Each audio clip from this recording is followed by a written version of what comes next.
Good morning and welcome to Rising. The show we have for you today is the best one we could assemble under the circumstances.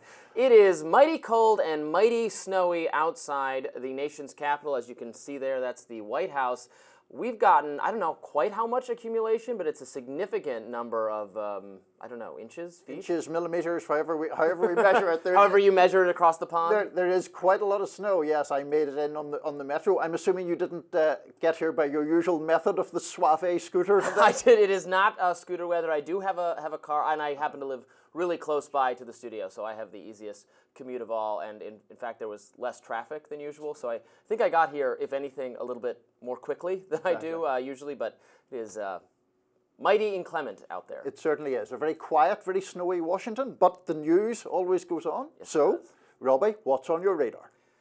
Well, President Joe Biden performed one of his final duties as president on Saturday, awarding the Presidential Medal of Freedom, the country's highest civilian honor, to several outstanding individuals like Jose Andres, Michael J. Fox, and also a few others. Now, those others included neoconservative Liz Cheney, once a top enemy of self-described progressives, but now an icon of the anti-Trump resistance. Hillary Clinton, who called Trump an illegitimate president, whoopsies. And also George Soros, a billionaire backer of progressive causes who, through his foundation, has supported things like defunding the police.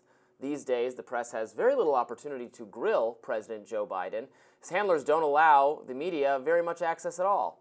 But over the weekend, he did field a question from a Fox News reporter. Now, here's how that reporter characterized this exchange. Do you still believe he's a threat to democracy? I think what he did was a genuine threat to democracy. My being the oldest president, I know more world leaders than any one of you ever met in your whole goddamn life. That was his response, according to the reporter, to a question about birthright citizenship. He lashed out at the reporter, asserting he knew more world leaders than you've ever met in your goddamn life. Excuse me, but there's no need for that sort of language, Mr. President. Seriously, if anyone needed even more evidence that Biden is too old and out of touch to do the job of president, well, there it is. Now, many in the media have finally admitted that they were wrong to naively believe the White House's talking points that Biden was sharp as a tack, on top of his game, etc., etc. They were also wrong not to pursue the story with greater urgency. The people who haven't apologized are Biden's handlers and top Democrats who obviously knew he was in serious decline but said nothing until the disastrous June debate performance exposed the lie. NBC, to their credit, nailed Senate Minority Leader Chuck Schumer to the wall over this. Meet the Press's Kirsten Welker recently made Schumer watch video of himself pretending that Biden was doing just fine. Schumer had previously described concerns about Biden's advanced age as right-wing propaganda. Let's watch. I want to play you a little bit of something you said last year. Take a look. I talk to President Biden, regularly, sometimes several times in a week, or usually several times in a week. His mental acuity is great. It's fine. It's as good as it's been over the years. All this right-wing propaganda that his mental acuity has declined is wrong. Leader Schumer, what do you say to Americans who feel as though you and other top Democrats misled them about President Biden's mental acuity? No. Look, we didn't, and let's look at President Biden. He's had an amazing record. The legislation we passed, one of the most significant groups of legislation since Lyndon Johnson's Great Society, putting in 235 judges, a record, and he's a patriot. He's a great guy. And when he stepped down, he did it on his own because he thought it was better not only for the Democratic Party, for America. We should all salute him. Schumer has no answer for this because there's nothing he can say. If he had the level of exposure to Biden that he claims he had, there's no reason to believe he's lying about that part, then he must have known what the Wall Street Journal is now reporting, that even from the beginning of his presidency, Joe Biden struggled to pay attention in long meetings, was less coherent in the mornings, and so on. There's no way that Schumer was surprised by the debate performance if he had seen Biden up close several times a week for years. Schumer knew the truth. He just kept it to himself until it was impossible to deny it. Make no mistake, if the debate had not happened, and if Biden had chosen to run the same campaign he ran during COVID from his basement with limited public appearances, top Democrats and Biden officials would still be asserting that Biden is totally cognitively fit and able to be president, and the mainstream media would be nodding along in unison. That is the goddamn truth. That language, Robbie, I don't know if we can survive that. Well, it's a snow day. Civilization might be teetering on its foundations. Look, I think that the issue of President Biden's cognitive well-being or otherwise is obviously the signature issue of the last year, at least, of his presidency. That disastrous debate really was the spark that created the explosion that pressured him to resign from or to abandon his re-election bid. I think the responsibility for that primarily lies with Joe Biden and with the people immediately around him. I'm not defending what Schumer said in that clip, although I would certainly defend NBC for playing it and for putting him on the spot. Yes, like they're that. doing a good job now. Good job now. That was a good thing to do.